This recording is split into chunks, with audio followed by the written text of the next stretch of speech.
everyone to our next episode of Inner Excursion, a mindset podcast with Stacy Katz and Heather Quick, where we talk about the tools, tips, and the trials of releasing limiting beliefs and how to transmute them into peace, prosperity, play.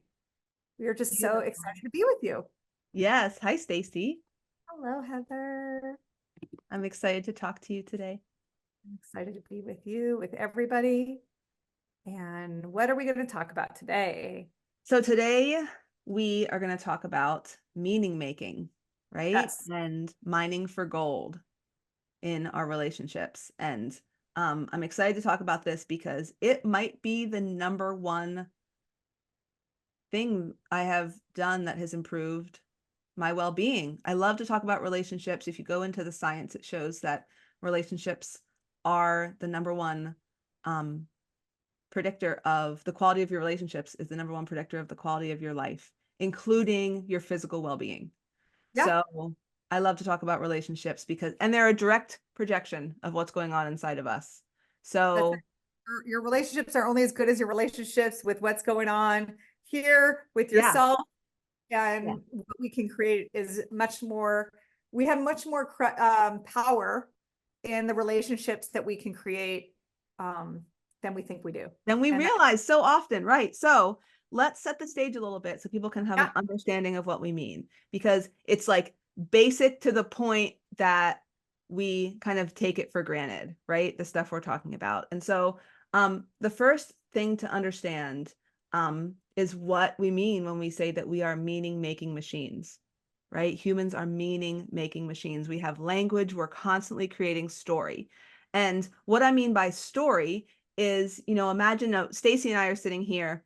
You could put a video camera in my room and it could tape record what's happening, right? And if you just watched the recording, right, and didn't even use any language to describe it, that's kind of like neutral reality, right? That is the fact of what's going on.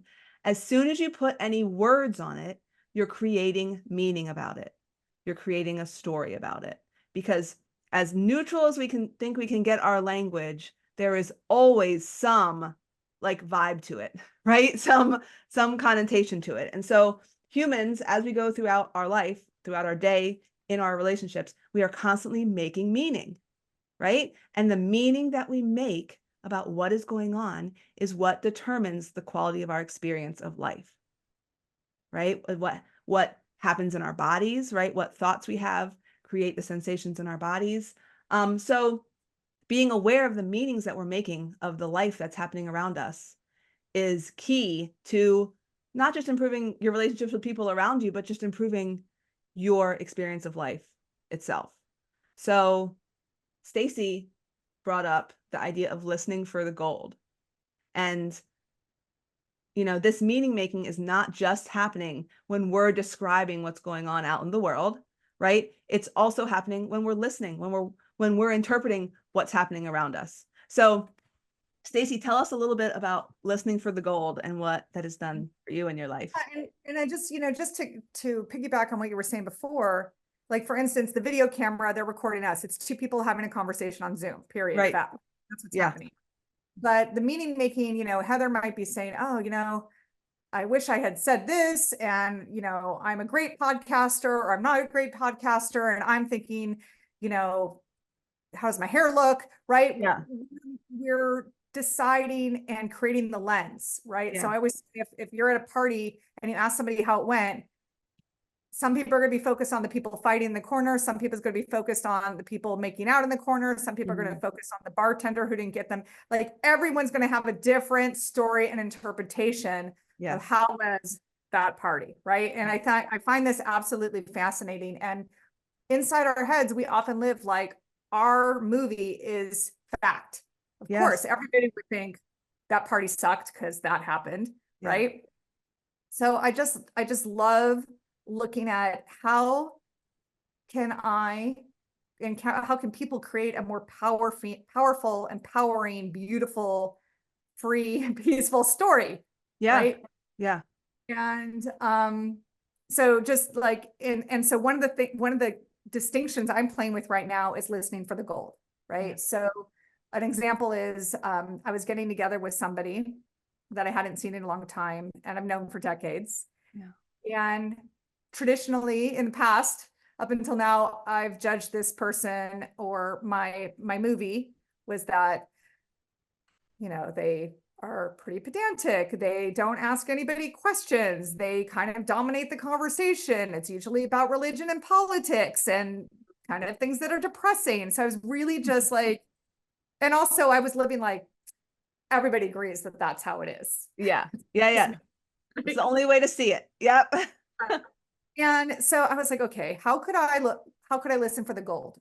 And I'm just going to find one thing that's not that. Mm-hmm. And sure enough, this person said something and I was like, oh, wow, that's kind of funny. And I leaned in, I was like, what you just said was really funny. And we had an exchange about me noticing and appreciating and acknowledging the funny thing that he said. And it completely opened new hallways. Yeah. In being with each other. Yeah. And I just have more space for him. And I'm sure, and I don't know how it landed for him. Maybe he noticed, maybe he didn't, but the whole point is more spaciousness for me in my experience of it. Yes. Yes. And it's just incredible how nobody has to change. He didn't suddenly become a comedian or hilarious or amazing. But you had a better time and a deeper connection. Right. Yeah. And also I wasn't with blinders on, so I could only see this person and I could only like take in the lens of what I had for this person. Pedantic, boring, yes. You know, whatever. And now I have, what else is he going to say that's funny? You know? Yeah. Pretty so cool. Putting this lens on of, or taking up the practice of listening for gold is creating the possibility that there's gold there. It's living that I'm going to find some gold, that there's some gold to find, no matter who I'm talking to, no matter what activity I'm doing, right? Like when we, in the first introduction episode, shared the distinction, everything is fun. That does not mean that everything's automatically fun. That means that there is fun to be made here, right? Create it. Yeah, to create it. So when you talk to me about listening for gold, I'm really clear that you're creating the gold, right? You're taking words that are there and you're the alchemist, you're turning it into gold, right? I have, when you were talking, I realized that I have a idea that I share with clients around this idea of story making. And it starts with imagining. So there's these new high-rises apartment buildings in New York City that have 500 to 1,000 units. It's like they're building the biggest, most massive apartment buildings in the world. I read an article about it. And as soon as I saw those, I was like, oh my gosh, just imagine that there's 1,000-unit apartment building. And it just so happens some Sunday morning, right? In every single one of those apartments, there's somebody sitting on a couch watching a TV. And it just so happens that Sunday that it's all tuned to the exact same station, right? So it could be the State of the Union address. It could be about African elephants. It could be like a sitcom. It could be anything, right? But 1,000 people sitting on a chair watching the same show. And if we recorded the thoughts of each of the 1,000 people about what they were watching, it would be 1,000 different stories, right? 1,000 different reactions, 1,000 different thoughts, 1,000 different like tones of what this thing means, if it's good, if it's bad, if you like it, if you don't like it, if it's useful, if it's not useful, if it's wrong or if it's right, you know, so imagine these thousands of people now go through, right? Imagine we had access to all of these stories about what was going on the TV. Which one is right? Right? Zero. Which one is like the true one? None, right? And so we have however many billion people we have on the planet now, right? All experiencing life, and we're all creating our own story all the time. And I find it super duper useful to walk around this world realizing that none of it is the truth. right? Including mine. It just isn't, right? Because if 100 other people watch the same show as me, 1,000 other people, 1 billion other people, they'd all have different thoughts, right? And we're all just humans living, making up stories as we go. So, the question is, like, what story are you going to create, right? What is the tone of the story? What is the vibe of the story? How are you going to create the characters, right? My story about listening for the gold is about my dad. Ooh. Because, yeah, because, you know, it was, I don't know how many years it's been, 20 years ago that my dad and I kind of had a falling out. And our relationship now isn't like awful, but I wouldn't say we're close. And it's been this evolution of getting back to some form of what I would call normalcy, right, in my relationship with my dad. And in recent years, it's been great. We have good talks, but I still find myself wishing he was different when I'm on the phone with him, right? We don't talk all that often, but I find something to be offended about. I find some, wishing that he had said something different, like creating an ouch, right? And I'm not, saying that we shouldn't notice a not this we have about, people we talk to and shouldn't put, effort and intention into making things better. But when I took up the practice of listening for the gold, right? When I got on the phone with him thinking that there was going to be gold and wondering, is this gold? Every sentence he says, is this gold? Is this gold? Is this gold? Is this gold? Then all of a sudden, so many things were, right? So he sometimes will tell a story about my childhood, and I have a judgment that he's telling it like I wasn't there, right?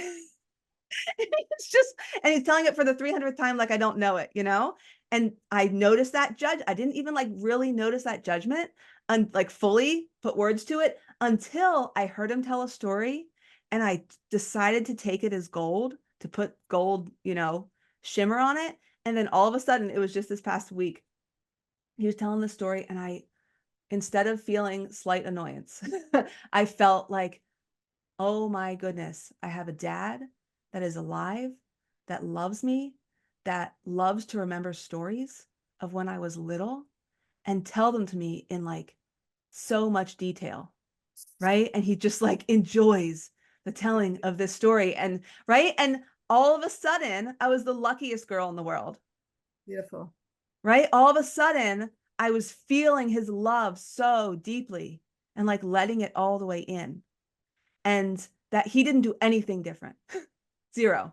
He did the same thing he does every time we're on the phone, right? But I decided to listen for the gold. And then I was able to feel the love that this man has for me, right? How lucky am I? Not everybody has a dad that can tell them stories anymore, right? Or chooses to.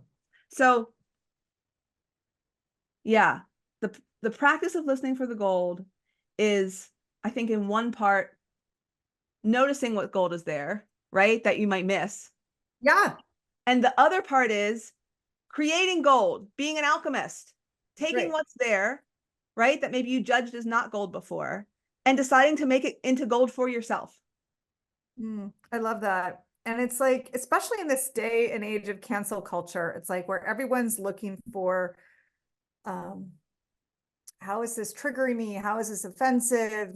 These people, I'm in this algorithm where everybody's has my point of view and then somebody slips in and it's like, it's just we can create more poison for ourselves, more disagreement. It's like that, do you want to be right?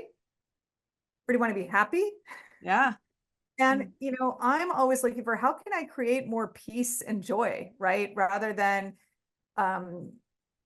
being outraged and righteous. And again, not judgment. These are just tools that could be available, right? And it's, I sent a video to a client and they got back to me and said, I don't like this person's style and I don't, I'm not into gurus.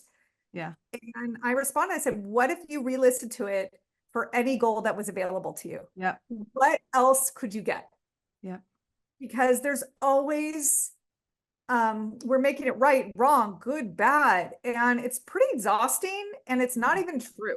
Yeah. So what if we just sort of kind of gave up, and I know this is really radical, like the need to be right, or, you know, that my way is the highway. And what if you're like, what would be 5% more peaceful and enjoyable way of listening to this person in my life, or listening to reading this article? Because it's really like, oh, I wouldn't do it like that. And right. you're not creating an enjoyable way of going through your day. And so this is available. Yes. You know, And one of the iterations of listening that I have noticed myself wade into, that Steve Hardison beautifully pointed out, was, I know this already. Right? People are teaching something and I think, I know this already. And I kind of tune out, or, you know, don't recognize, right? Just because I already have that piece of gold in my pocket doesn't mean it's not useful to collect right now and remember and deepen my understanding of, right? Make it my own more. So there is so much listening that we do in our lives, and all of it is an opportunity to collect gold. I like to collect gold, I say, by the wheelbarrow full, right? So if I'm going to go to the grocery store, right, and I like to collect smiles, so I walk around and smile. Those are all pieces of gold, right? People, like, if you smile at people 9 times out of 10, they will smile back at you, right? That's a form of listening, right? Talking to the person who's checking out my groceries, that's an opportunity for listening. You know, in the car, on the radio, opportunity for listening. And what if we showed up in every area of our lives, right? Committed to listening for the gold. How much more gold would we have? I love it. So much more. Yeah. And just this awareness that we can, I think even the bigger opportunity is, can I listen to the gold within myself? Like, the world is so noisy and we're taking things in all the time. And I was just even noticing, I listened to like a meditation tape before I go to sleep. And I was just like, when am I in silence? Even when I'm in the bath and listening to audiobooks, like, it's constantly, because I love to learn, I love to grow. It's just taking things in all the time. And like, what if we listen to ourselves for the gold? Like, what if I listened, and even if it's like, I hear that critical voice in my head, it's like, what if I could be more, you know, like, oh, that's okay. You're scared, or you're nervous, or you're having anxiety because you can't control the world, or whatever. Like, what if I listen to the gold for myself? Yes. Like, awesome would that be? Like, oh, you're doing a good job. Yes. Through, like, just like, what wisdom do I have for myself in the stillness? Yeah. You know, like, there's just so much opportunity to listen more generously to ourselves and to others. Yeah. And it's so empowering. Like, just make the world so much more than, you know, the onslaught that it can sometimes feel like in this. Absolutely. It's very difficult to be critical and listen for gold at the same time. Yeah. I've never accomplished it. Never, ever have I accomplished. It's one or the other. Being critical and listening for the gold. Right? So the freedom that I feel when I live that there is gold all around, that's a priceless experience that I wish on everybody. Everybody. Yeah. Yeah. So how's that for today, Stacy? That was Awesome. a pretty cool. If you guys have any feedback and examples of how you listen for the gold, we'd love to see it in the chats. And you know, just hope you enjoy your day and your month of listening for the gold. Let us know how it's going. Yeah. And if you'd like to have conversations with either of us about how to apply any of this to your life, we'll put our socials down below, our contact info, and we would love to have a conversation and support you. So thank you for listening. Have a wonderful day. Mwah. See you later.